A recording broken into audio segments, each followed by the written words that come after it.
Hello बच्चों, welcome to Sunil academy. और कल हमने पढ़े थे बेटा क्वेश्चन 10 तक। आज करेंगे नेक्स्ट क्वेश्चन। अगर आप वीडियो देखते हो तो लाइक जरूर करिएगा और चैनल को लाइक सब्सक्राइब शेयर कमेंट जरूर करें। तो स्टार्ट करते हैं बेटा आज का वीडियो और क्वेश्चन नंबर 11 पे चलते हैं। क्या कहता है question number 11? Which term of AP, मुझे एक एपी दे रखा है, उसका कौन सा ऐसा टर्म है जो 54th टर्म से 132 ज्यादा। अब मैंने आपको कल भी बताया था बेटा, जैसे लीनियर इक्वेशन होता है, क्वाड्रेटिक इक्वेशन होता है, जिस चीज का पता नहीं होता उसको हम क्या मान लेते हैं, एक्स, और इसमें क्या मान के चलते हैं हम, टी एन चलते हैं। ठीक है। अब बोला कि विच टर्म ऑफ एपी, से एपी का कौन सा टर्म है जो 54th टर्म से बड़ा है। मतलब एक टर्म ऐसी है जो 54th, ये 54th है, ठीक है, ये दूसरी टर्म है, ये बड़ी है, ये कम है। कितनी ज्यादा है इससे? 132। तो फिर ऐड किस में करना पड़ेगा? कम वाले में, ये याद रखना, ठीक है, कंफ्यूजन नहीं होना चाहिए।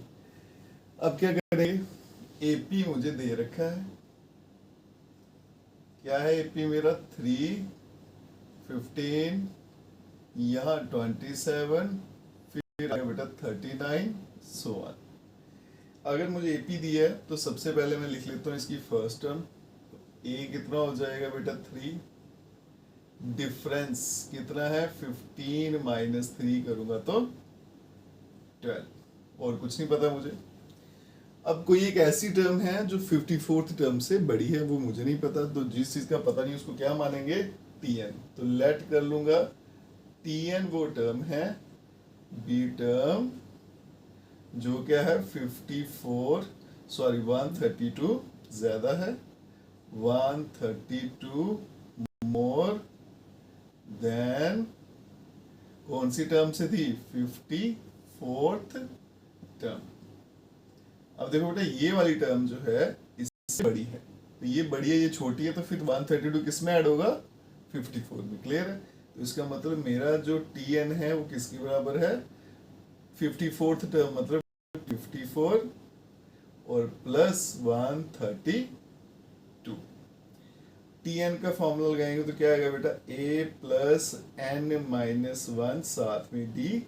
टी 54 का लगाऊंगा तो a प्लस 54 माइनस 1 कितना बनेगा बेटा? 53 डी। देखो फॉर्मूले में क्या होता है? n माइनस 1, मतलब जो ये नंबर है उसको एक कम करके लिखना है, और साथ में आ गया 132। अब यहाँ पे देखो बेटा, अगर थोड़ा सा मैं दिमाग अपना इस्तेमाल करूँ तो ये a है, ये भी a, सेम सेम कट जाएंगे, तो मैं यहाँ पे काट देता हूँ।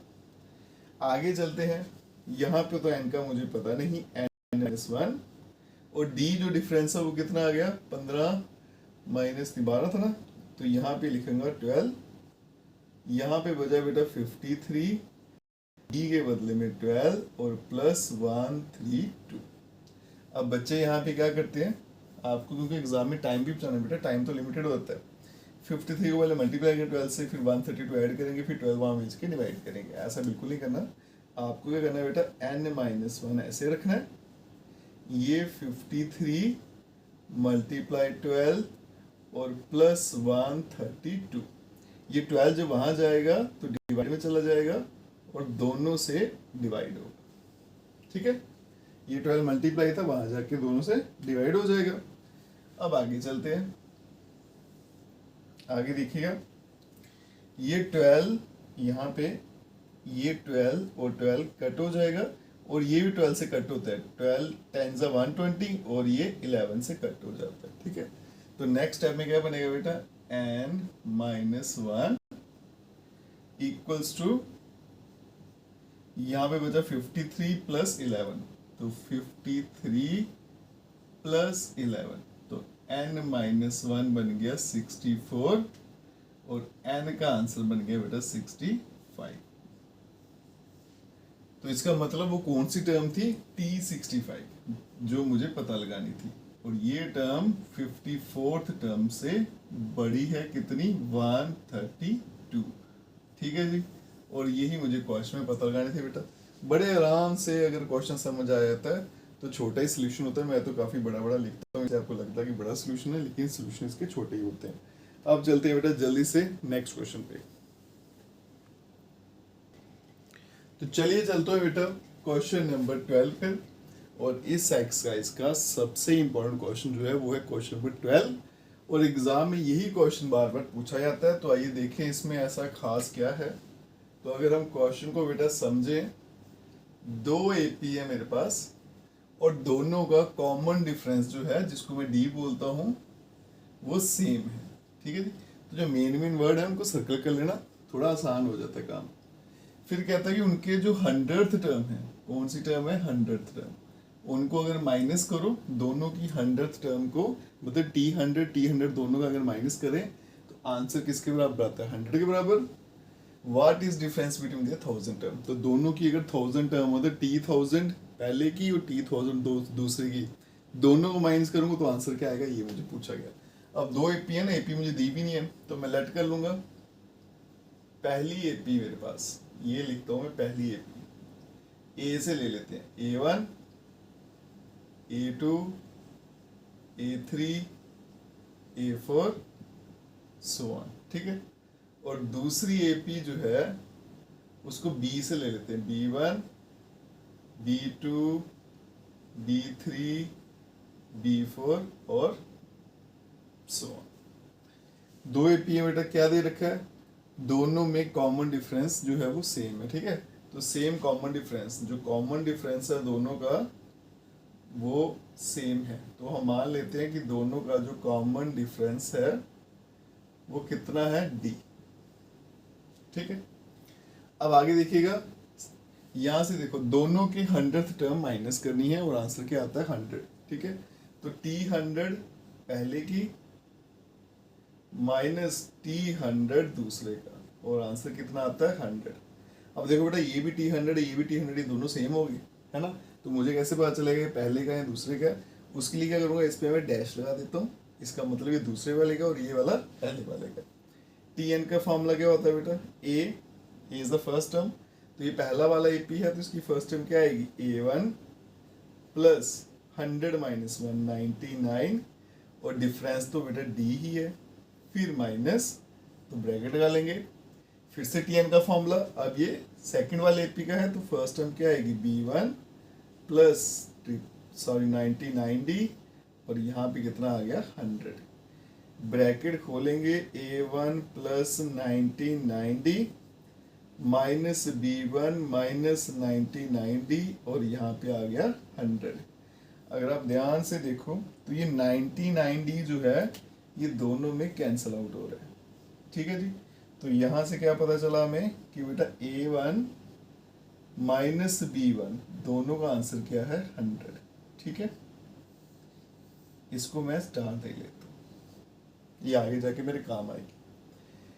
अब क्या बोला गया था कि दोनों की 1000 टर्म माइनस करते हैं, मतलब T1000 पहले का माइनस T1000 दूसरे का, इसमें डैश डाल देता हूँ और आंसर क्या आएगा यही मुझे पूछा गया। तो क्या करेंगे बेटा, फॉर्मूला लगाएंगे, तो क्या बनेगा यहाँ पे, पहले वाले की फर्स्ट टर्म A1 है ना, तो क्या आएगा A1 प्लस 1000 माइनस 1,999D, फिर माइनस ब्रैकेट, दूसरे की फर्स्ट टर्म क्या है B1, तो ये क्या आ गया B1 प्लस 999D, और इक्वल्स टू, अगर मैं ब्रैकेट खोल दूं क्योंकि ये बताना मुझे आंसर क्या है, अगर ब्रैकेट खोल दूं तो यहाँ पे A1 प्लस 999D, फिर माइनस B1 और माइनस 999D।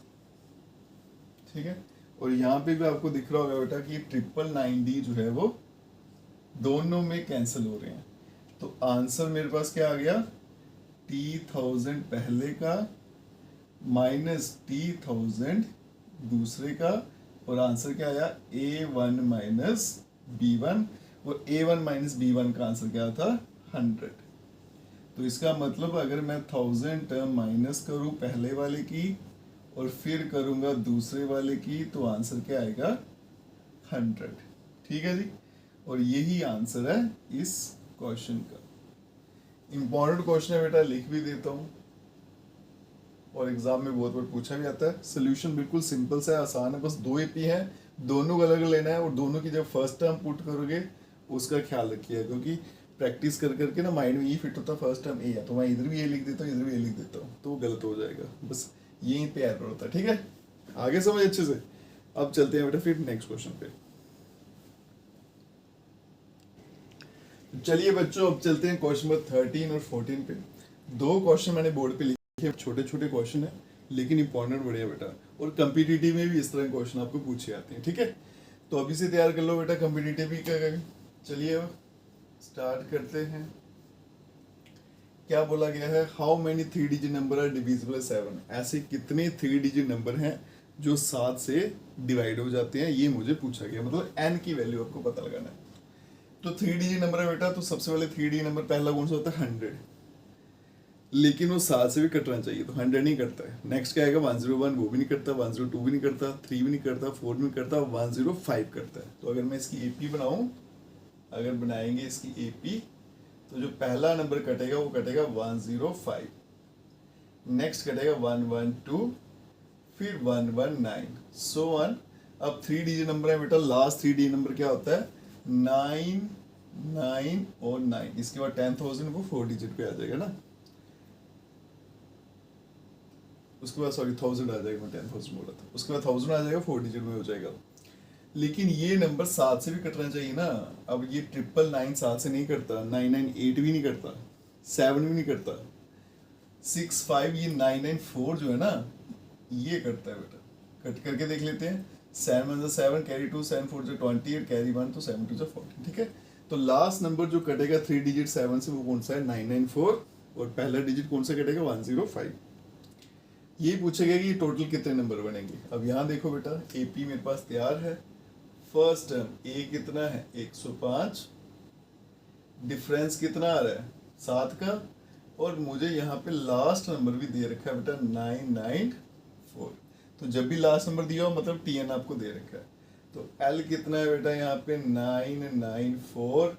टीएन का फॉर्मूला क्या होता है ए प्लस एन माइनस 1 साथ में डी, और यहाँ पे 994।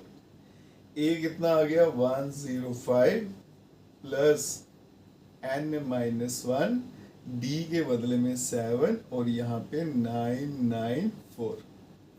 इसको यहाँ भेजेंगे तो n माइनस 1 यहाँ 7, और ये 994 वहाँ जाके 105 जो है वो माइनस हो जाएगा। तो ये n माइनस 1 साथ में 7। अब ये माइनस करेंगे बेटा तो 14 में से 5 जाएगा तो बचेगा 9, क्योंकि 4 में से 5 जाएगा नहीं। यहाँ बच गया 8, 8 में से 0 गया, 8 ही बचा, और यहाँ पे आ गया आपका 9, ठीक है। नहीं सॉरी मैंने थोड़ी गड़बड़ी कर दी, फिर से वही लिख दिया मैंने, ठीक है। ये 8 आना था यहाँ पे, 14 में से 5 गया तो यहाँ पे आएगा बेटा 9, यहाँ बच गया 8, 8 माइनस 0 किया तो 8 आएगा, और यहाँ पे आएगा 989। बार बार गलत क्यों कर रहा हूँ भाई मैं, क्या चक्कर हो गया। सीधा सीधा 100 माइनस कर लेते हैं, 894 889 आएगा, 889। हाँ कोई गड़बड़ी कर रहा था, ठीक है। आगे चलते हैं बेटा, यहाँ पे सॉरी 9 माइनस 1 नहीं कर रहा था मैं, इसलिए यहाँ पे गड़बड़ी होती, तो कभी कभी पढ़ाते पढ़ाते हो जाता, ठीक है। तो ये आएगा 889। अब यहाँ पे क्या होगा, ये n माइनस 1 इक्वल्स टू 889, और इसको डिवाइड करेंगे 7 से। तो 7 1 7 कैरी 1 हो गया, 7 2 14, 4 हो गया, तो 7 7 49। तो यहाँ पे देखो n माइनस 1 इसका आंसर आ गया 127, माइनस 1 वहाँ भेजूंगा तो 128 हो जाएगा। तो इसका मतलब 128 नंबर ऐसे हैं 3 डिजिट नंबर जो 7 से कट हो जाएंगे, ठीक है। ये 105 से लेके 994 तक ऐसे नंबर जो 7 से कट होने वाले थे वो कितने आएंगे 128, ठीक है। अब चलते हैं बेटा नेक्स्ट क्वेश्चन पे।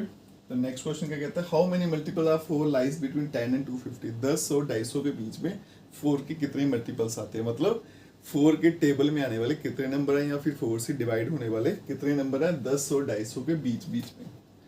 अब देखो बिटवीन का मतलब है कि बीच बीच में इनको नहीं लेना। तो अगर मैं एपी बनाऊं तो पहला नंबर देखो 10 और 250 के बीच में, मतलब 10 नहीं लेना, उससे नेक्स्ट करता है 11, वो तो 4 से नहीं कटता लेकिन 12 कट जाता है। तो पहला नंबर आएगा 12, फिर कौन सा करता है 16, फिर 20, सो ऑन। 250 जो है इसको तो ले नहीं सकते क्योंकि बिटवीन बोला है, तो फिर आएगा 249, वो तो नहीं कटेगा। फिर पीछे चलेंगे तो 248 आएगा, ये जनाब कट जाएंगे 4 से। अब यहाँ देखो फर्स्ट टर्म दे रखी है बेटा 12, डिफरेंस कितना है 4 का, और लास्ट नंबर है 248। ठीक है, लास्ट नंबर जब भी मिल जाए तो घबराना नहीं है, खुश हो जाना है, क्योंकि अब मेरा आंसर जल्दी आ जाएगा। तो L इक्वल्स टू 248, तो A plus n minus one formula लगाया और यहाँ पे क्या आ गया 248। A की वैल्यू है 12 plus n minus one, difference है बेटा 4 का, यहाँ पे 248 n माइनस वन और यहाँ पे 4, 12 जब वहाँ जाएगा तो माइनस हो जाएगा, तो बनेगा बेटा 236 n माइनस वन। अब ये 236 डिवाइडेड बाय 4 हो जाएगा, 4 6 24, 4 5 20, 3 कैरी, 4 9 36, n माइनस वन बन जाएगा आपका 59, तो n का आंसर आ गया 60। तो इसका मतलब ऐसे नंबर जो 4 से डिवाइड हो जाएंगे 10 और 250 के बीच में, वो कितने आएंगे कुल मिला के 60। इस तरह के क्वेश्चन बेटा एग्जाम में आपको बड़ी बार पूछे भी जाते हैं। ठीक है, अब चलते हैं बेटा नेक्स्ट क्वेश्चन पे। चलिए बच्चों चलते हैं क्वेश्चन नंबर 15 पर। ये क्वेश्चन भी बॉर्डर बेटा, इसको लिख भी देता हूँ और ये भी एग्जाम में बड़ी बार पूछा जाता है। ठीक है जी, क्या बोला गया, for what value of n की the nth term of 2 APs are equal. जगह मैं क्या नंबर रखूं ताकि इन दोनों की nth टर्म आपस में बराबर हो। ठीक है, तो हम क्या करेंगे, मान के चलेंगे कि इन दोनों की nth टर्म बराबर है, फिर वहां से देख लेंगे n की वैल्यू क्या निकलती है। ये तो पूछा गया था। अब मुझे AP दे रखी है ना, तो ये पहले मेरे AP जो दे रखा है उसको लिख लेते हैं। पहला AP है मेरे पास 63, 65, 67 सो ऑन, और दूसरा AP जो है वो है मेरे पास 3, 10, 17 सो ऑन। इसका फर्स्ट टर्म 63, डिफरेंस कितना है बेटा 2 का, इसका फर्स्ट टर्म है 3 और डिफरेंस है 7 का। मान के चलते हैं कि दोनों का nth टर्म आपस में बराबर है। लेट दोनों का nth टर्म आपस में बराबर है। ये पूछा गया था ना कि n की जगह क्या नंबर रखूं ताकि दोनों का nth टर्म आपस में बराबर हो जाए, तो मैं दोनों बराबर रखूंगा nth टर्म, सॉल्व करेंगे, वहां से देखेंगे n की वैल्यू क्या आती है। अब दो AP है तो इसलिए मैंने डैश लगा दी, इसका Tn है ये इसका है। क्या होता है a plus n minus one D, और यहाँ पे भी a plus n minus one साथ में डी। a फर्स्ट टर्म क्या है बेटा 63 प्लस n मुझे पता नहीं, देखो n जहाँ पे ये नंबर है ना n, तो वहीं पे यूज होगा। ठीक है, अगर यहाँ पे n है तो यहाँ भी n, यहाँ पे 20, यहाँ पे 20, तो यहाँ पे n है तो n माइनस वन ही रहेगा। और फिर d की बारी कितनी है 2, यहाँ पे a कितना है बेटा आपका 3 प्लस n माइनस वन और डिफरेंस कितना है 7। अब यहाँ पे क्या करते हैं बेटा, एक छोटा सा मैं चेंज करने जा रहा हूँ, क्योंकि ये भी ये था ये भी ये, ऐसे तो ये कैंसिल हो जाएगा, तो इसको मैं a1 दे लेता हूँ, इसको d1 दे लेते हैं, इसको a2 दे लेते हैं, इसको d2 दे लेते हैं। ठीक है, a2 d2 a1 d1, अब ठीक रहेगा। ठीक है, अब देखो यहाँ पे ये 63 और ये 3 है, इसको उठा के मैं यहाँ ले आता हूँ, ये पहले मल्टीप्लाई कर लेते हैं। चलो 63 प्लस 2 को मल्टीप्लाई किया तो 2 माइनस 2, यहाँ पे 3 7 मल्टीप्लाई किया तो 7n माइनस 7, 63 माइनस 2 बन गया 61 प्लस 2n, और यहाँ पे बन गया 7n, 3 माइनस 7 किया तो माइनस 4 हो गया। अब n वाले नंबर एक तरफ और नंबर एक तरफ ले चलते हैं, ये आ गया बेटा 61 माइनस 4, यहाँ पे आएगा तो प्लस का 4, और यहाँ पे 7 और माइनस 2n, ये बन गया आपका 65, और यहाँ बन गया बेटा आपका 5n, तो n equals to 65 divided by 5, तो कितना आएगा 13। तो इसका मतलब n की वैल्यू कितनी है 13। तो इसका क्या मतलब हुआ कि दोनों की 13th टर्म आपस में बराबर है। ठीक है, जब आप इसको आगे आगे लिखते होगे तो दोनों का जो 13th नंबर होगा वो बराबर होगा। ठीक है, ये भी क्वेश्चन इंपॉर्टेंट था बेटा। तो आज की वीडियो में हमने 5 क्वेश्चन किए, उसमें से मुझे लगता है 4 क्वेश्चन तो एग्जाम में बार बार पूछे आते हैं, तो इसलिए ये वीडियो बड़ा इंपॉर्टेंट है। और आज का वीडियो यहीं तक रखते हैं। अगर आप वीडियो देखते हो लाइक जरूर करिएगा, चैनल को लाइक सब्सक्राइब शेयर कमेंट जरूर करें। Best of luck.